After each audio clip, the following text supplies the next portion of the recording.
Hello, my name is Marco Bressan. I manage Xerox Services Innovation Laboratory in Grenoble, France, in our European research labs.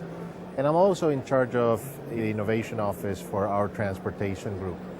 These days, everyone's talking about business intelligence and analytics. And the reason for that is that the promise behind analytics is huge.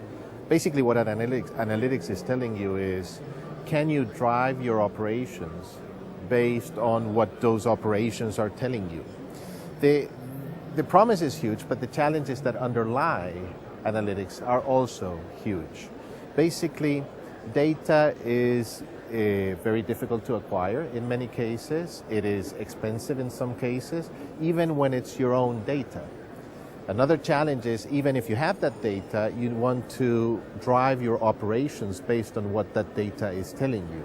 So this connection between analyzing the data and making sense from it at the operational level is also tough. The way we're targeting this through our research is basically by constraining our work in two fundamental ways. The first way is, let's try to see how far we can get with the data that our clients already have. The example I'd like to give you is the example of public transportation. In this case, we would like to have data how people join the transportation network, how they do transfers along that network, how to get off the network. We would have to like to have that data for everybody who's using the network. Truth is, we have data for only a few people, for only a few validations, for only a few transfers, and still we would like to make good use of that data to make our conclusions. The second challenge in analytics, which is relevance, the way we're tackling this is by making sure that our research activities are in close contact with what our customers like. So you will not find a research project that we're doing without the intervention, without the active participation of our clients, what we call co-innovation. Let's illustrate this through a sample project. The City Dashboard is a research prototype that adds an intelligence layer to the customer's geographic information system. Here we're using the dashboard to analyze data from one of our fare collection customers.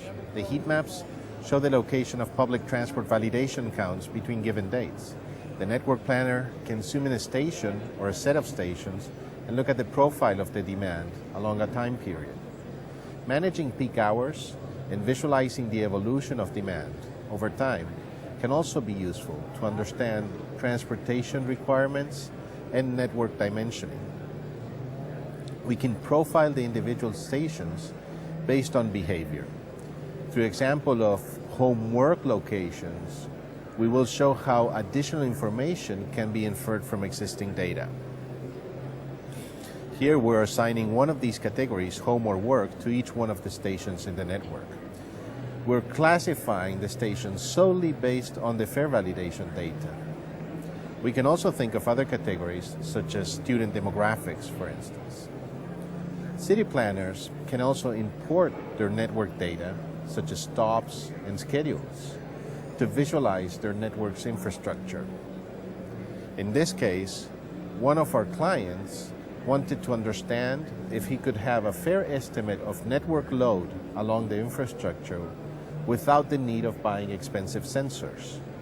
Here we see how combining the network structure data and the fare collection data, the transportation manager can identify capacity issues during peak hours.